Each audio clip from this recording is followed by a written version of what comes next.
तो आज के इस वीडियो में हम लोग देखेंगे प्रीवियस ईयर के कुछ क्वेश्चंस जो कि एसएससी एमटीएस में पूछे गए हैं। तो आज हम लोग इन्हीं सारे क्वेश्चंस को डिस्कस करेंगे और इनको अगर आप सॉल्व कर लेते हो तो आपको इस रिलेटेड क्वेश्चंस भी बनने लगेंगे। तो आप इस वीडियो को लास्ट तक जरूर देखिएगा। तो यहाँ पर जो पहला जो क्वेश्चन है वो आप देख सकते हो कि किसी वस्तु को 15% लाभ पर 1725 में बेचा जाता है। यदि इसे 15% की हानि पर बेचा जाता तो विक्रय मूल्य कितना होता। मतलब क्वेश्चन में कह रहा है क्या कि ये जो आप 1725 जो देख रहे हो वो 15% लाभ कमाने के बाद मतलब बेचा गया है, ठीक है ना। तो अब बोला जा रहा है कि अगर 15% की हानि होती है तब विक्रय मूल्य कितना होगा। तो देखिए यहाँ पर अगर मान लेते हैं कि आपका जो अंकित मूल्य है, मतलब जो आपका प्राइस है वो आपका एक्स है, ठीक है। तो बेचा गया है ये 15% के लाभ पर। तो अगर हम जानते हैं कि टोटल मेरा कितना होता है, 100 होता है। अगर हम 15% के लाभ पर बेच रहे हैं तो परसेंटेज कितना हो जाएगा, परसेंटेज हो जाएगा 15, इसमें जोड़ देंगे मतलब 115। मतलब ये जो वैल्यू है 1725 वो कितना परसेंट के बराबर है, तो 115% के बराबर है, ठीक है।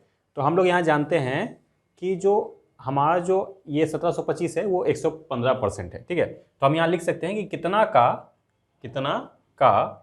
115% बराबर है 1725 के। अब यहाँ पर हमारा x निकल जाएगा, तो हम लोग x पहले निकाल लेते हैं। तो यहाँ पर हो जाएगा x इंटू और उसका 1725, फिर यहाँ पर ये 100 इधर जाएगा तो x इक्वल टू 1725 इंटू 100/115। तो इसको अगर आप काटोगे तो ये 15 बार में कट जाएगा और यहाँ पर 1500। तो 1500 जो अभी हमारा आया है वो है अंकित मूल्य। अब बोल रहा है क्या कि ये तो प्राइस है इतना, अब इसको अगर हम बेचते हैं 15% की हानि पर तब विक्रय मूल्य क्या होगा। तो इसका मतलब ये है कि हमसे बोल रहा है कि आप जो है इसका 15% हानि वाला मूल्य निकालो। तो 15% जब हानि होगा तो 100 में 15 जब घट जाएगा यानी हानि हो रहा है तो कितना परसेंट हो जाएगा, वो 85%। इसका मतलब ये है कि अब हमसे जो प्राइस पूछ रहा है वो 85% का पूछ रहा है। तो हम लोग यहाँ पर निकाल देंगे किसका 85% निकालना है, एक्स तो मेरा आ गया तो इसका 85% निकालेंगे। तो 1500 का 85% मतलब बराबर हो जाएगा 1500 गुना 85/100, कट गया। 15 इंटू 85 हम लोग कर देंगे तो 1275, ये हमारा आंसर हो जाएगा। तो ये आंसर यहाँ पर है, ठीक है।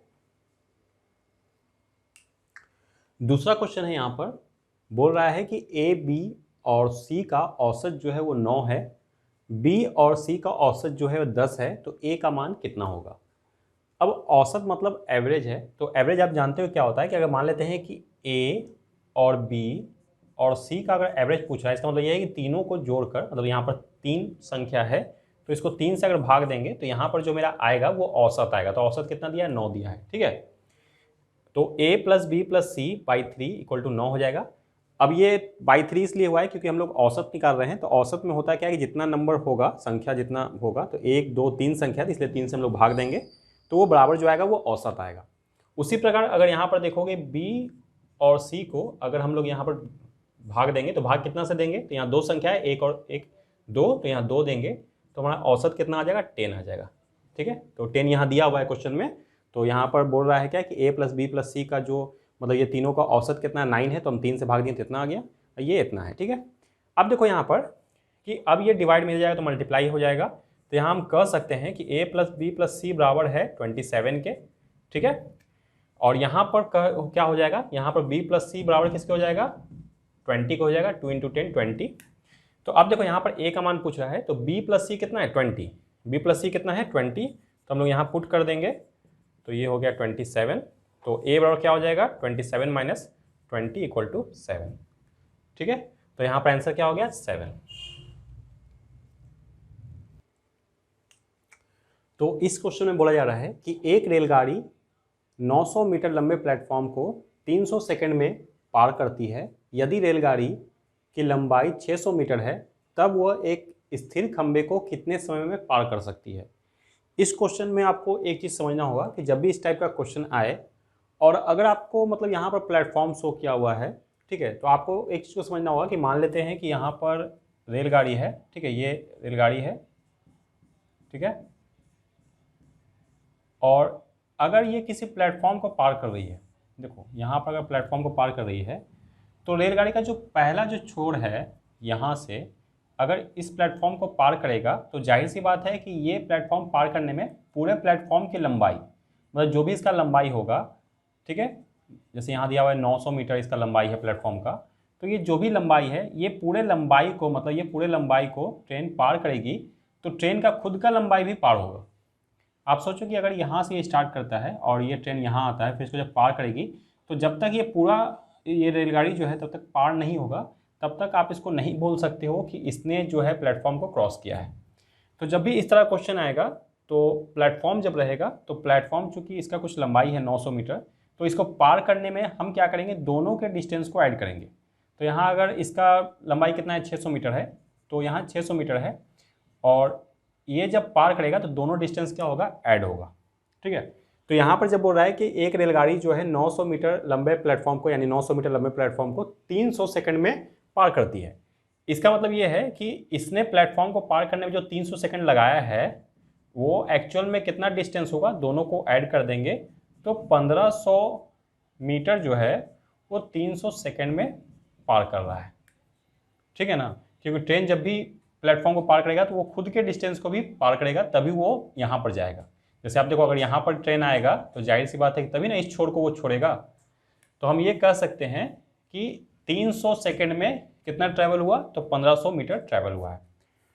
अब बोल रहा है क्या कि यदि रेलगाड़ी की लंबाई 600 मीटर है, तो हमने यहाँ पर लिख लिया है कि 600 मीटर है, तब वह एक स्थिर खंबे को, अब यहाँ बात आ रही है क्या कि सिर्फ एक स्थिर खंबे को क्रॉस करना है, मतलब सिर्फ एक पोल है। तो जब पोल को क्रॉस करेगा तो रेलगाड़ी कितना डिस्टेंस ट्रैवल मतलब करेगा, तो सिर्फ अपने लंबाई के बराबर वो डिस्टेंस को ट्रैवल करेगा इस पोल को क्रॉस करने में। मतलब इसका जो 600 मीटर है, बस 600 मीटर रेलगाड़ी अगर चलेगी तो यहाँ से इस छोर से वो इस छोर को क्रॉस करके आगे बढ़ जाएगी।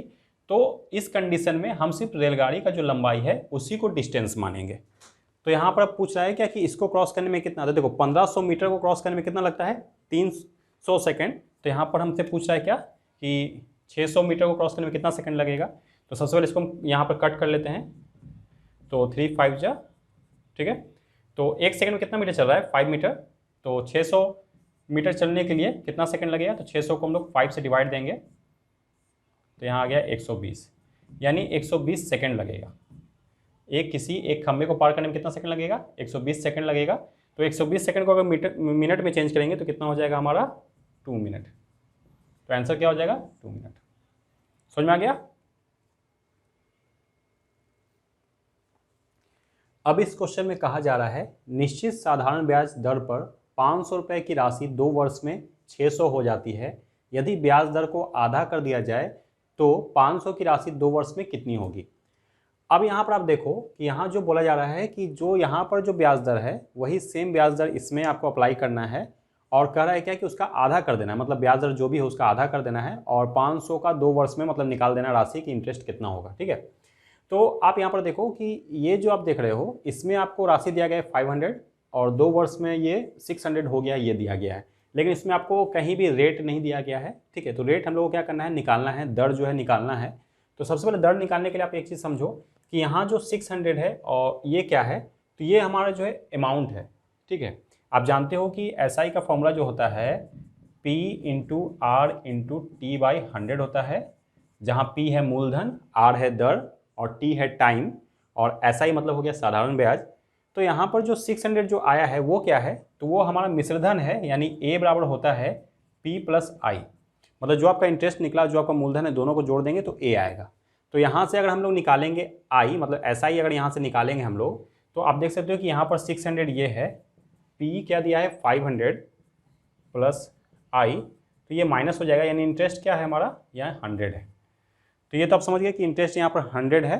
तो अब यहाँ पर इसको पुट करेंगे, तो पुट करेंगे तो देखो यहाँ पर इंटरेस्ट मेरा 100 है, बराबर P कितना है, P है 500, R हमारा नहीं दिया गया है, T है हमारा 2 साल, और फिर बाई 100, 2 0 से 2 0 कट गया। ठीक है, और यहाँ 5 या 10, 1 0 1 कट जाएगा, मतलब R बराबर कितना आ जाएगा, 10 आ जाएगा। तो R हमारा 10 आ गया। अब आगे क्या बोल रहा है कि यदि ब्याज दर को आधा कर दिया जाए, तो R अभी 10 है, अगर इसको आधा कर देंगे तो R कितना हो जाएगा, R हमारा हो जाएगा यहाँ पर 5।